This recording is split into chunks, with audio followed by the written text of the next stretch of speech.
ಊಹಿಸಿಕೊಳ್ಳಿ, ಇವತ್ತು ನಮಗೆ ಒಂದು ಚಿಕ್ಕ ಮನೆ ಕಟ್ಟಬೇಕಾದರೆ ದೊಡ್ಡ ದೊಡ್ಡ ಕ್ರೇನ್ಗಳು ಬೇಕು, ಬುಲ್ಡೋಸರ್ ಬೇಕು, ಸಿಮೆಂಟ್, ಮರಳು ಮತ್ತು ನೂರಾರು ಇಂಜಿನಿಯರ್ಗಳ ಅವಶ್ಯಕತೆ ಇರುತ್ತದೆ.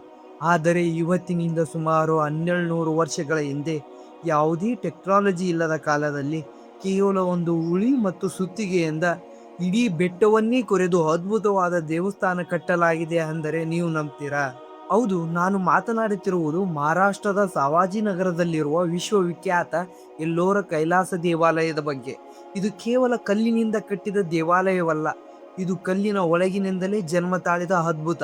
ಪ್ರಪಂಚದ ಎಷ್ಟೋ ದೇಶಗಳಲ್ಲಿ ಪಿರಮಿಡ್ಗಳಿವೆ, ಐಫಲ್ ಟವರ್ಗಳಿವೆ, ಆದರೆ ಈ ಕೈಲಾಸ ದೇವಾಲಯದ ಮುಂದೆ ಎಲ್ಲವೂ ಮಂಕಾಗಿ ಬಿಡುತ್ತವೆ.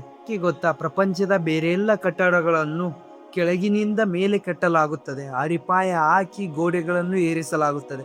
ಆದರೆ ಈ ದೇವಸ್ಥಾನದ ಇತಿಹಾಸವೇ ಉಲ್ಟಾ. ಇದನ್ನ ಮೇಲಿನಿಂದ ಕೆಳಗೆ ಕೆತ್ತುತ್ತಾ ಬರಲಾಗಿದೆ. ಅಂದರೆ ಬೆಟ್ಟದ ತುದಿಯಿಂದ ಕಲ್ಲುಗಳನ್ನು ತೆಗೆಯುತ್ತಾ ಬಂದು ಇಡೀ ದೇವಸ್ಥಾನದ ಆಕೃತಿಯನ್ನು ಹೊರತರಲಾಗಿದೆ. ಇವತ್ತಿನ ಈ ವಿಡಿಯೋದಲ್ಲಿ ನಾವು ಹುಡುಕಬಹುದಾದ ಉತ್ತರಗಳೆಂದರೆ, ಯಾವುದೇ ಆಧುನಿಕ ತಂತ್ರಜ್ಞಾನ ಇಲ್ಲದ ಆ ಕಾಲದಲ್ಲಿ ಸುಮಾರು 2 ಲಕ್ಷ ಟನ್ ಭಾರದ ಕಲ್ಲನ್ನು ಹೇಗೆ ತೆಗೆದರು? ಅಗೆದ ಆ ಕಲ್ಲುಗಳೆಲ್ಲ ಈಗ ಎಲ್ಲಿ ಹೋದವು? ಇದು ಮಾನವನ ಶಕ್ತಿಯೋ ಅಥವಾ ಇದರ ಹಿಂದೆ ಯಾವುದಾದರೂ ದಿವ್ಯ ಶಕ್ತಿ ಅಡಗಿದೆಯೋ? ಬನ್ನಿ, ಇವತ್ತು ಈ ಕಲ್ಲಿನ ರಹಸ್ಯವನ್ನು ಒಂದೊಂದಾಗಿ ಬಿಚ್ಚಿಡೋಣ. ಇಂಥ ಅದ್ಭುತವನ್ನು ನಿರ್ಮಾಣ ಮಾಡಿದವರು ಯಾರು ಎಂಬ ಪ್ರಶ್ನೆ ಎಲ್ಲರಿಗೂ ಕಾಡುತ್ತದೆ. ಶಾಸನಗಳ ಪ್ರಕಾರ ಈ ಮಹಾನ್ ಕಾರ್ಯಕ್ಕೆ ಕೈ ಹಾಕಿದವರು 8ನೇ ಶತಮಾನದಲ್ಲಿ ದಕ್ಷಿಣ ಭಾರತವನ್ನು ಆಳುತ್ತಿದ್ದ ರಾಷ್ಟ್ರಕೂಟರ ಸಾಮ್ರಾಜ್ಯದ 2ನೇ ಅರಸ 1ನೇ ಕೃಷ್ಣ. ಆದರೆ ಈ ದೇವಸ್ಥಾನದ ನಿರ್ಮಾಣದ ಹಿಂದೆ ಒಂದು ರೋಚಕ ಜನಪದರ ಕಥೆ ಇದೆ. ಒಮ್ಮೆ ರಾಜ ಕೃಷ್ಣನಿಗೆ ವಿಪರೀತ ಕಾಯಿಲೆ ಆವರಿಸಿತ್ತು. ಯಾವ ವೈದ್ಯರಿಂದಲೂ ಅದನ್ನು ಗುಣಪಡಿಸಲು ಸಾಧ್ಯವಾಗಿರಲಿಲ್ಲ. ಆಗ ರಾಣಿ ಮಹಾದೇವಿ ಒಂದು ಹರಕೆಯನ್ನು ಮಾಡಿಕೊಂಡರು. ನನ್ನ ಪತಿ ಕಾಯಿಲೆ ಗುಣವಾದರೆ ನಾನು ಶಿವನಿಗಾಗಿ ಒಂದು ಭವ್ಯವಾದ ದೇವಸ್ಥಾನವನ್ನು ಕಟ್ಟುತ್ತೇನೆ ಮತ್ತು ಆ ದೇವಾಲಯದ ಶಿಖರವನ್ನು ಕಣ್ಣಾರೆ ನೋಡುವವರೆಗೂ ನಾನು ಅನ್ನ ನೀರು ಮುಟ್ಟದೆ ಉಪವಾಸ ಇರುತ್ತೇನೆ ಎಂದು. ಹಿಂಗೆ ಇಲ್ಲಿ ಆಶ್ಚರ್ಯವೆಂಬಂತೆ ರಾಜನ ಕಾಯಿಲೆ ಗುಣವಾಯಿತು, ದೇವಸ್ಥಾನದ ಕಟ್ಟುವ ಕೆಲಸ ಆರಂಭವಾಯಿತು. ಆದರೆ ಇಲ್ಲೊಂದು ದೊಡ್ಡ ಸಮಸ್ಯೆ ಎದುರಾಯಿತು. ಅಷ್ಟು ದೊಡ್ಡ ದೇವಸ್ಥಾನದ ಅಡಿಪಾಯದಿಂದ ಕಟ್ಟುತ್ತಾ ಹೋದರೆ ಅದರ ಶಿಖರ ಪೂರ್ಣಗೊಳ್ಳಲು ವರ್ಷಗಳೇ ಬೇಕಾಗುತ್ತಿತ್ತು. ಅಷ್ಟು ದಿನ ರಾಣಿ ಉಪವಾಸ ಇರುವುದು ಅಸಾಧ್ಯವಾಯಿತು. ಅಲ್ಲಿಗೆ ಬಂದ ಒಬ್ಬ ಬುದ್ಧಿವಂತ ಶಿಲ್ಪಿ ಒಂದು ಉಪಾಯ ನೀಡಿದರು. ರಾಜರೇ, ಚಿಂತಿಸಬೇಡಿ, ನಾವು ದೇವಸ್ಥಾನವನ್ನು ಕೆಳಗಿನಿಂದ ಕಟ್ಟುವ ಬದಲು ಬೆಟ್ಟದ ಮೇಲಿನಿಂದ ಕೆತ್ತುತ್ತಾ ಬರೋಣ. ಆಗ ಕೆಲವೇ ದಿನಗಳಲ್ಲಿ ಶಿಖರ ಪೂರ್ಣಗೊಳ್ಳುತ್ತದೆ. ರಾಣಿ ಅದನ್ನು ನೋಡಿ ತಮ್ಮ ಉಪವಾಸವನ್ನು ಮುರಿಯಬಹುದು ಎಂಬ ಸಲಹೆಯನ್ನು ನೀಡಿದನು. ಹೌದು, ಇದೇ ಕಾರಣಕ್ಕೆ ಈ ದೇವಸ್ಥಾನವನ್ನು ಶಿಖರದಿಂದ ಪಾದಕ್ಕೆ ಕೆತ್ತಲಾಗಿದೆ. ಸಾಮಾನ್ಯವಾಗಿ ನಾವೆಲ್ಲರೂ ಕೆಳಗಿನಿಂದ ಮನೆ ಕಟ್ಟುತ್ತೇವೆ, ಆದರೆ ಇಲ್ಲಿ ಇಡೀ ಬೆಟ್ಟದ ತುದಿಯನ್ನೇ ಮೊದಲು ಕೆತ್ತಿ ಶಿಖರವನ್ನು ಸಿದ್ಧಪಡಿಸಲಾಗಿತ್ತು. ಇದು ಕೇವಲ ಕಥೆಯಲ್ಲ. ಇವತ್ತಿಗೂ ನೀವು ಎಲ್ಲೋರೋಗೆ ಹೋದರೆ ಈ ಶಿಖರದ ಅದ್ಭುತ ಕೆತ್ತನೆಯನ್ನು ನೋಡಿ ನೀವು ಬೆರಗಾಗುತ್ತೀರಿ. ಆದರೆ ಇಲ್ಲಿರುವ ಒಂದು ದೊಡ್ಡ ಸವಾಲು ಏನೆಂದರೆ, ಕೆಳಗಿನಿಂದ ಮನೆ ಕಟ್ಟುವಾಗ ಏನಾದರೂ ತಪ್ಪಾದರೆ ಸರಿಪಡಿಸಬಹುದು, ಆದರೆ ಬೆಟ್ಟವನ್ನು ಮೇಲಿನಿಂದ ಕೆತ್ತುತ್ತಾ ಬರುವಾಗ ಒಂದು ಸಣ್ಣ ತಪ್ಪು ಮಾಡಿದರೂ ಇಡೀ ದೇವಸ್ಥಾನವೇ ಹಾಳಾಗಿ ಬಿಡುತ್ತಿತ್ತು. ಆ ಶಿಲ್ಪಿಗಳು ಎಷ್ಟು ನಿಖರವಾದ ಲೆಕ್ಕಾಚಾರ ಹೊಂದಿದ್ದರು ಅಂದರೆ, ಇಲ್ಲಿಯೂ ಒಂದೇ ಒಂದು ಕಲ್ಲು ಕೂಡ ಹೆಚ್ಚುವರಿಯಾಗಿ ಕತ್ತರಿಸಿಲ್ಲ. ಈಗ ನಾವು ಈ ದೇವಸ್ಥಾನದ ಅಸಲಿ ಮ್ಯಾಜಿಕ್ ಬಗ್ಗೆ ಮಾತಾಡೋಣ. ಇಡೀ ದೇವಸ್ಥಾನವನ್ನು ಇಟ್ಟಿಗೆ ಅಥವಾ ಸಿಮೆಂಟ್ ಬಳಸಿ ಕಟ್ಟಿಲ್ಲ. ಇದೊಂದು ಮೊನಾಲಿಸಿಕ್ ಸ್ಟ್ರಕ್ಚರ್. ಅಂದರೆ ಒಂದು ಇಡೀ ಬೆಟ್ಟವನ್ನೇ ಕೆತ್ತಿ ಒಂದು ಬೃಹತ್ ದೇವಸ್ಥಾನವನ್ನು ಹೊರತೆಗೆಯಲಾಗಿದೆ. ಊಹಿಸಿ, ಒಂದು ಸಣ್ಣ ವಿಗ್ರಹ ಕೆತ್ತಬೇಕಾದರೆ ಎಷ್ಟು ಎಚ್ಚರಿಕೆ ಬೇಕು. ಅಂತಹುದರಲ್ಲಿ 100 ಅಡಿ ಎತ್ತರದ ಈ ದೇವಸ್ಥಾನವನ್ನು ಒಂದೇ ಒಂದು ಬಂಡೆಯಲ್ಲಿ ಹೇಗೆ ಕೆತ್ತಿರಬಹುದು? ಸಾಮಾನ್ಯವಾಗಿ ಯಾವುದೇ ಕಟ್ಟಡವನ್ನು ಅಡಿಪಾಯದಿಂದ ಪ್ರಾರಂಭಿಸಿದ ಮೇಲೆ ಕಟ್ಟುತ್ತಾರೆ.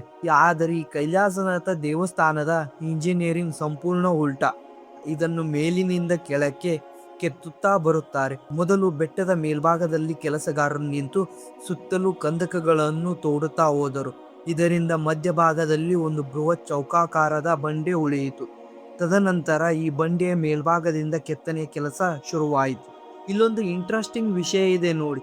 ಮೇಲಿನಿಂದ ಕೆಳಗೆ ಕೆತ್ತುವಾಗ ಶಿಲ್ಪಿಗಳಿಗೆ ಯಾವುದೇ ಸಪೋರ್ಟ್ ಅಥವಾ ಸ್ಟ್ಯಾಂಡ್ ಅಗತ್ಯವಿರಲಿಲ್ಲ. ಏಕೆಂದರೆ ಅವರು ಕೆತ್ತುತ್ತಾ ಕೆಳಗೆ ಹೋದಂತೆ ಮೇಲೆ ಕೆತ್ತಲ್ಪಟ್ಟ ಭಾಗವನ್ನೇ ಅವರು ನಿಲ್ಲಲು ಆಧಾರವಾಯಿತು. ಮೊದಲು ಶಿಖರ, ಆಮೇಲೆ ಗೋಪುರ, ನಂತರ ಕಂಬಗಳು, ಹೀಗೆ ಒಂದೊಂದೇ ಹಂತ ಕೆಳಗೆ ಬಂದರು. ಇಲ್ಲಿಯೂ ರಿಪೇರಿಯನ್ನು ಮಾತೇ ಇಲ್ಲ. ಒಂದು ಕಡೆ ಕಲ್ಲು ಸ್ವಲ್ಪ ಜಾಸ್ತಿ ಕಟ್ಟಾದರೆ ಸಾಕು, ಇಡೀ ಕೆಲಸ ವ್ಯರ್ಥವಾಗುತ್ತಿತ್ತು. ಅಷ್ಟು ನಿಖರವಾದ ಜ್ಞಾನ ನಮ್ಮ ಪೂರ್ವಜರು ಹೊಂದಿದ್ದರು.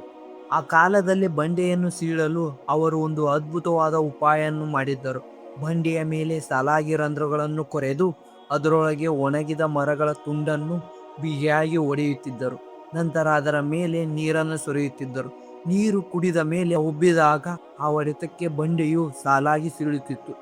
ಹೀಗೆ ಒಂದೊಂದೇ ಪದರವನ್ನು ತೆಗೆದು 2,00,000 ಟನ್ ಕಲ್ಲನ್ನು ಆ ಜಾಗದಿಂದ ಹೊರತೆಗೆದಿದ್ದಾರೆ.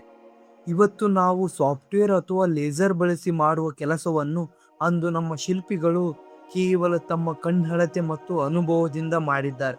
ಇದು ಕೇವಲ ಕಲೆಯಲ್ಲ, ಇದು ಭಾರತೀಯ ಇಂಜಿನಿಯರಿಂಗ್ನ ಪರಾಕಾಷ್ಠೆ. ಈಗ ನಾವು ಈ ವಿಡಿಯೋದ ಅತ್ಯಂತ ದೊಡ್ಡ ಪ್ರಶ್ನೆಗೆ ಬಂದಿದ್ದೇವೆ. ಇಡೀ ಜಗತ್ತಿನ ವಿಜ್ಞಾನಿಗಳು ಮತ್ತು ಪುರಾತತ್ವ ಜ್ಞಾನಿಗಳು ಕಳೆದ 100 ವರ್ಷಗಳಿಂದ ಕಾಡುತ್ತಿರುವ ಆ ಪ್ರಶ್ನೆ ಏನು ಗೊತ್ತಾ? ಆ 2,00,000 ಟನ್ ಕಲ್ಲು ಎಲ್ಲಿಗೆ ಹೋಯಿತು?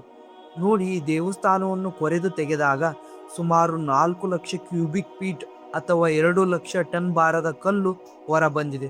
ಸಾಮಾನ್ಯವಾಗಿ ಇಷ್ಟೊಂದು ಕಲ್ಲು ತೆಗೆದಾಗ ದೇವಸ್ಥಾನ ಸುತ್ತಮುತ್ತ ಗುಡ್ಡಗಳಂತೆ ಕಲ್ಲುಗಳು ಬಿದ್ದಿರಬೇಕು, ಅಥವಾ ಹತ್ತಿರದ ಹಳ್ಳಿಗಳಲ್ಲಿ ಆ ಕಲ್ಲುಗಳನ್ನು ಬಳಸಿ ಮನೆಗಳನ್ನು ಕಟ್ಟಿರಬೇಕು. ಆದರೆ ಅಚ್ಚರಿಯ ವಿಷಯವೇನೆಂದರೆ, ಈ ದೇವಸ್ಥಾನದ ಸುತ್ತಮುತ್ತಲಿನ 50 ಕಿಲೋಮೀಟರ್ ವ್ಯಾಪ್ತಿಯಲ್ಲಿ ಆ ಕಲ್ಲುಗಳು ಒಂದೇ ಒಂದು ತುಣುಕು ಕೂಡ ಸಿಕ್ಕಿಲ್ಲ. ಇದೇ ಕಾರಣಕ್ಕೆ ಕೆಲವು ವಿದೇಶಿ ಸಂಶೋಧಕರು ಒಂದು ವಿಚಿತ್ರವಾದವನ್ನು ಮಂಡಿಸಿದ್ದಾರೆ. ಅವರ ಪ್ರಕಾರ ಈ ದೇವಸ್ಥಾನವನ್ನು ಮನುಷ್ಯರು ಕಟ್ಟಿಲ್ಲ, ಬದಲಾಗಿ ಏಲಿಯನ್ಸ್ಗಳು ತಮ್ಮ ಆಧುನಿಕ ತಂತ್ರಜ್ಞಾನ ಅಥವಾ ಲೇಸರ್ ಬಳಸಿ ಈ ಬಂಡೆಯನ್ನು ಕರಗಿಸಿದ್ದಾರೆ ಎಂದು. ಯಾಕೆಂದರೆ ಅಷ್ಟು ದೊಡ್ಡ ಪ್ರಮಾಣದ ಕಲ್ಲು ಮಾಯವಾಗಲು ಬೇರೆ ದಾರಿಯೇ ಇಲ್ಲ ಎನ್ನುವುದು ಅವರ ವಾದ. ಆದರೆ ಭಾರತೀಯ ಸಂಶೋಧಕರು ಇದಕ್ಕೆ ತಾರ್ಕಿಕ ಉತ್ತರವನ್ನು ನೀಡಿದ್ದಾರೆ. ನಮ್ಮ ಪೂರ್ವಜರು ಇಷ್ಟೊಂದು ಕಲ್ಲುಗಳನ್ನು ವ್ಯರ್ಥ ಮಾಡಿಲ್ಲ. ಆ ಕಲ್ಲುಗಳನ್ನು ಸಣ್ಣ ಸಣ್ಣ ಚೂರುಗಳಾಗಿ ಮಾಡಿ ಹತ್ತಿರದ ರಸ್ತೆಗಳನ್ನು ನಿರ್ಮಿಸಲು ಅಥವಾ ಬೇರೆ ಕಟ್ಟಡಗಳ ಅಡಿಪಾಯಕ್ಕೆ ಬಳಸಿರಬಹುದು. ಅಷ್ಟೇ ಅಲ್ಲ, 1200 ವರ್ಷಗಳು ಮಳೆ ಅಥವಾ ಗಾಳಿಯಿಂದಾಗಿ ಈ ಸಣ್ಣ ಕಲ್ಲುಗಳು ಮಣ್ಣಿನಲ್ಲಿ ಕರಗಿ ಹೋಗಿರುವ ಸಾಧ್ಯತೆ ಇದೆ.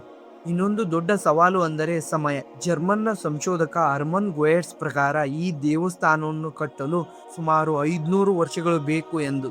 ಆದರೆ ಭಾರತೀಯ ಇತಿಹಾಸಕಾರ MK ಧವಳೀಕರ್ ಅವರ ದಾಖಲೆ ಸಮೇತ ನಿರೂಪಿಸಿದ್ದಾರೆ, ಇದು ಕೇವಲ 12ರಿಂದ 15 ವರ್ಷಗಳಲ್ಲಿ ಕಟ್ಟಲಾಗಿದೆ ಎಂದು.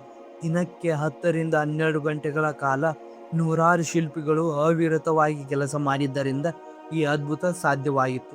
ಹಾಗಾದರೆ ಇಲ್ಲಿ ಯಾವುದೇ ಏಲಿಯನ್ಸ್ಗಳ ಕೈವಾಡವಿಲ್ಲ. ಇದು ನಮ್ಮ ಭಾರತೀಯ ಶಿಲ್ಪಿಗಳ ಬೆವರಿನ ಹನಿ ಮತ್ತು ಅವರ ಅದ್ಭುತ ಲೆಕ್ಕಾಚಾರದ ಫಲ.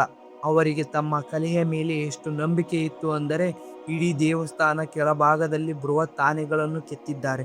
ನೋಡುವವರಿಗೆ ಹೇಗೆ ಅನಿಸುತ್ತದೆ ಅಂದರೆ ಇಡೀ ಕೈಲಾಸ ದೇವಾಲಯವನ್ನೇ ಆ ಆನೆಗಳು ತಮ್ಮ ಬೆನ್ನಿನ ಮೇಲೆ ಹೊತ್ತು ನಿಂತಿದ್ದಾವೆ ಎಂಬಂತೆ ಭಾಸವಾಗುತ್ತದೆ. ಕೊನೆಯದಾಗಿ ಒಂದು ಮಾತು, ಕೈಲಾಸ ದೇವಸ್ಥಾನ ಕೇವಲ ಕಲ್ಲಿನಿಂದ ಮಾಡಿದ ಕಟ್ಟಡವಲ್ಲ, ಇದು ನಮ್ಮ ಭಾರತೀಯ ಬುದ್ಧಿವಂತಿಕೆ ಮತ್ತು ಅಚ್ಚಲವಾದ ಭಕ್ತಿಯ ಸಂಕೇತ. ಇವತ್ತು ನಮಗೆ ಒಂದು ಚಿಕ್ಕ ಇಂಚು ಅಳತೆ ತಪ್ಪಿದರೂ ಸಾಫ್ಟ್ವೇರ್ ಸಹಾಯ ಬೇಕು, ಆದರೆ ಅಂದು ಕೇವಲ ಕಣ್ಣಳತೆಯಿಂದ ಒಂದು ಬೆಟ್ಟವನ್ನೇ ಕಲಿಯಾಗಿ ಬಳಸಿದ ನಮ್ಮ ಪೂರ್ವಜರ ಶ್ರಮ ಅಸಾಮಾನ್ಯವಾದದ್ದು. ಈ ದೇವಸ್ಥಾನ ನಮಗೆ ಇಂದಿನ ಕಾಲಕ್ಕೆ ಒಂದು ದೊಡ್ಡ ಸಂದೇಶವನ್ನು ನೀಡುತ್ತದೆ. ಅದೇನೆಂದರೆ, ಸತತ ಪರಿಶ್ರಮ ಮತ್ತು ಸ್ಪಷ್ಟವಾದ ಗುರಿ ಇದ್ದರೆ ಸಾಧ್ಯವಾದದ್ದನ್ನು ಕೂಡ ಸಾಧಿಸಬಹುದು ಎಂದು. ನೂರಾರು ಶಿಲ್ಪಿಗಳು ವರ್ಷಾನುಗಂಟಲೆ ಒಂದೇ ಮನಸ್ಸಿನಿಂದ ಕೆಲಸ ಮಾಡಿದ್ದಕ್ಕೆ ಇವತ್ತು ಇಡೀ ಜಗತ್ತು ಈ ಕಲ್ಲಿನ ವಿಸ್ಮಯವನ್ನು ನೋಡಿ ಬೆರಗಾಗುತ್ತದೆ. ನಮ್ಮ ಭಾರತ ದೇಶ ಇಂತಹ ಎಷ್ಟೋ ಕಲಾ ವೈವಿಧ್ಯತೆಯನ್ನು ತನ್ನ ಒಡಲಲ್ಲಿ ಇಟ್ಟುಕೊಂಡಿದೆ.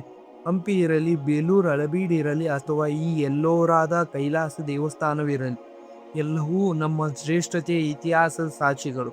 ನಾವು ಈ ಪರಂಪರೆಯನ್ನು ಕೇವಲ ಪ್ರವಾಸಿ ತಾಣಗಳಂತೆ ನೋಡದೆ ನಮ್ಮ ಹೆಮ್ಮೆಯ ಗುರುತಾಗಿ ಉಳಿಸಿಕೊಳ್ಳಬೇಕು. ಇನ್ ಕೇಸ್ ಈ ವಿಡಿಯೋ ನಿಮಗೆ ಇಷ್ಟವಾದರೆ ನಮ್ಮ ಈ ಕಲಾ ಶ್ರೀಮಂತಿಕೆಯ ಬಗ್ಗೆ ನಿಮ್ಮ ಅಭಿಪ್ರಾಯವನ್ನು ಕಾಮೆಂಟ್ ಬಾಕ್ಸ್ನಲ್ಲಿ ತಿಳಿಸಿ, ಮತ್ತು ಈ ಚಾನಲ್ನ ಸಬ್ಸ್ಕ್ರೈಬ್ ಮಾಡಿ, ಹಾಗೆ ಒಂದು ಲೈಕ್ ಮಾಡಿ ಮತ್ತು ನಿಮ್ಮ ಫ್ರೆಂಡ್ಗೆ ಶೇರ್ ಮಾಡಿ. ಮತ್ತೊಂದು ಇಂತಹ ರೋಚಕ ಇತಿಹಾಸ ಕಥೆಯೊಳಗೆ ನಾನು ನಿಮ್ಮೊಂದಿಗೆ ಭೇಟಿ ಆಗುತ್ತೇನೆ. ಅಲ್ಲಿವರೆಗೂ ನೋಡ್ತಾ ಇರಿ. ನಮಸ್ಕಾರ.